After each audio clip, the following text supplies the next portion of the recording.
السلام علیکم ورحمۃ اللہ وبرکاتہ۔ اللہ سے دعا ہے کہ اللہ ہماری رمضان میں کی گئی عبادتوں اور دعاؤں کو قبول فرمائیں اور ہمیں اس پر استقامت نصیب کریں، آمین۔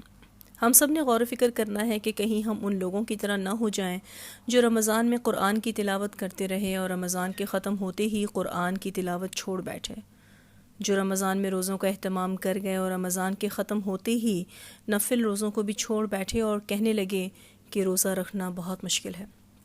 نوافل کا اہتمام کرتے رہے، سنت مؤکدہ پڑھتے رہے پوری توجہ سے، اور اشراق، چاشت، تحیۃ الوضو کا اہتمام کرتے رہے، لیکن رمضان کے ختم ہوتے ہی چھوڑ بیٹھے۔ رمضان میں اچھے اخلاق، صبر و شکر اور نیکی کرتے رہے اور رمضان کے ختم ہوتے ہی سب بھول گئے، کیونکہ عمومی طور پر لوگ رمضان کے بعد عبادات کے معاملے میں سستی اور کاہلی کا شکار ہونے لگتے ہیں۔ اللہ تعالیٰ قرآن پاک کی سورہ حامیم السجدہ میں فرماتے ہیں، ان الذین قالوا ربنا اللہ ثم استقاموا تتنزل علیہم الملائکہ الا تخافوا ولا تحزنوا وابشروا بالجنہ التی کنتم توعدون نحن اولیاؤکم فی الحیاۃ الدنیا وفی الآخرہ وَلَكُمْ فِيهَا مَا تَشْتَهِي أَنفُسُكُمْ وَلَكُمْ فِيهَا مَا تَدَّعُونَ نُزُلًا مِّن غَفُورٍ رَحِيمٍ۔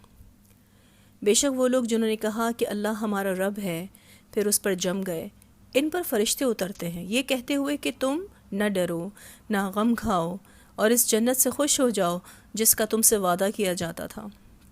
ہم دنیاوی زندگی میں بھی تمہارے دوست تھے اور آخرت میں بھی تمہارے دوست ہیں، اور اس جنت میں تمہارے لیے وہ سب کچھ ہے جو تمہارے جی چاہیں گے، اور اس میں وہ کچھ بھی ہے جو تم مانگو گے۔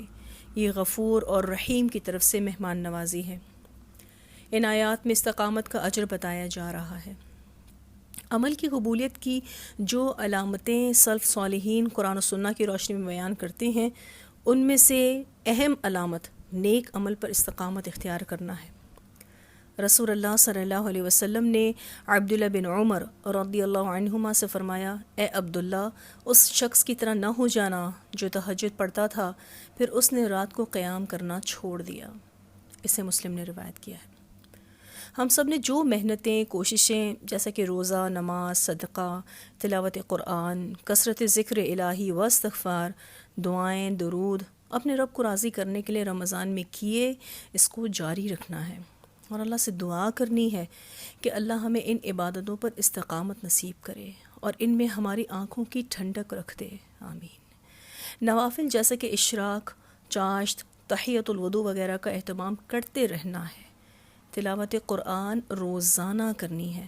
ہم سب اس کا ٹارگٹ سیٹ کر سکتے ہیں، صرف ایک پیج، صرف ایک صفحہ روزانہ انشاءاللہ ہم سب اس کو بآسانی مینج کر سکتے ہیں۔ پھر ذکر الہی روزانہ 100 مرتبہ لا الہ الا اللہ، درود شریف اور استغفار لازمی پڑھنے کی کوشش کرنی، اس سے زیادہ جو آپ کر سکیں لیکن اس سے کم نہ ہو۔ پھر قیام اللیل، تہجد، جس کی عادت الحمدللہ رمضان میں ہو گئی، اس کو جاری رکھنا ہے۔ مثلا اگر آپ 2 رکعت پڑھتے ہیں جو کہ کم از کم تعداد ہے، آپ ہر رکعت میں 1 صفحہ قرآن کا پڑھ لیں، 2 رکعت میں 2 صفحے آسانی کے ساتھ ہو جائیں گے، اور 4 رکعت میں 4 صفحے انشاءاللہ۔ آپ دیکھیں گے کہ 1 مہینے میں آپ قرآن کے بہت سے پارے تہجد میں مکمل کر جائیں گے انشاءاللہ۔ روزے کی بھی نفلی عبادت ضرور جاری رکھیں، جیسے کہ شوال کے روزے، پیر جمعرات کے روزے، یا پھر ہر مہینے کم از کم 3 روزے، اور آپ کو اپنے قضا روزوں کی ادائیگی کی طرف بھی توجہ دینی ہے انشاءاللہ۔ پھر صدقات خیرات کو بھی جاری رکھنا ہے۔ رسول اللہ صلی اللہ علیہ وسلم نے فرمایا کہ اللہ کو اعمال میں وہ عمل سب سے زیادہ پیارا ہے جو ہمیشہ کیا جائے، اگرچہ وہ تھوڑا ہی کیوں نہ ہو۔ اسے بخاری نے روایت کیا ہے۔ یاد رکھیے گا کہ ہم سب کی روحوں، دلوں، جسموں اور ذہنوں کو اللہ کی عبادت کی بھرپور عادت رمضان المبارک میں ہو جاتی ہے۔ اس عبادت سے ہمارے دل، دماغ، جسم اور روح سکون پاتے ہیں۔ ان کا یہ سکون برقرار رکھنا ہے انشاءاللہ۔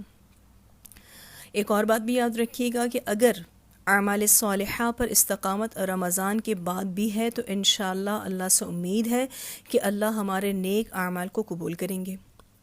پھر نیک کاموں سے رغبت، گناہ سے نفرت، عبادت سے شغف کا مل جانا، یہ اعمال صالحہ کی قبولیت کی علامت ہے انشاءاللہ۔ اللہ سے دعا ہے کہ اللہ ہماری تمام ٹوٹی پھوٹی عبادتوں اور اس کو راضی کرنے کی تمام کوششوں کو قبول فرمائے اور ہمیں مرتے دم تک اپنے دین پر استقامت نصیب کرے، آمین۔